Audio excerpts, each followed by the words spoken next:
बिस्मिल्लाहिर्रहमानिर्रहीम।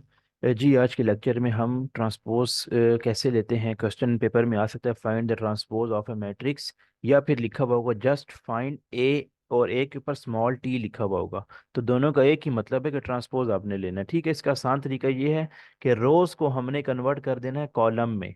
ये रोज है ना, रोज इसको कहते हैं। ये भी रो है, ये 3 रोज हैं इसके अंदर, और इसके अंदर नेक्स्ट वेरी में 2 रोज हैं। ठीक है जी, इसको हमने क्या कन्वर्ट करना है, कॉलम के अंदर कन्वर्ट कर। जो रोज होंगी इसको हमने कॉलम के अंदर कन्वर्ट कर देना है।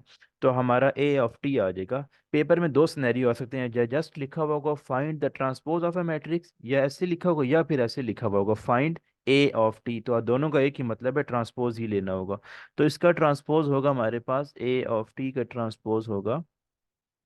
देखिए जी, 1 2 3 रोज है ना, इसे कॉलम में कन्वर्ट करना है। 1 2 3 ऐसे लिख देना कॉलम में। 7 8 4 इसको भी कॉलम में लिखना है। 7 8 4। 3 9 6 रोज में ऐसे कन्वर्ट करेंगे तो ये कॉलम में आ जाएगा। 3 9 6।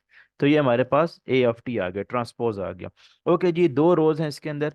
इसके अंदर अगर इस तरह का सिनेरियो है तब भी आपने ऐसे ही करना है, ए ऑफ टी फाइंड करना है। बहुत आसान तरीके, पेपर में क्वेश्चन एक आ सकता है। ठीक है जी। 2 9 और 8, अच्छा इसके साइन आपने चेंज नहीं करने हैं। कुछ बच्चे साइन भी चेंज कर देते हैं, साथ वो नहीं करना, just as it is rose को कॉलम में कन्वर्ट करना है। 2 9 और -8 है, 2 लिखेंगे, 9 और -8 ऐसे ही कॉलम में कन्वर्ट। 4 -3 -6 है, 4 -3 और -6 एज इट इज ऐसे ही लिख देंगे। ये तो ये आपका आ गया जी, ट्रांसपोज आ गया। ठीक है जी, और ब्रैकेट ऐसे ही सीधी आ जाए। तो ये हमारे पास दोनों, मैंने आपको दो एग्जांपल्स करवा दी, उम्मीद है आपको समझ आ गया होगा।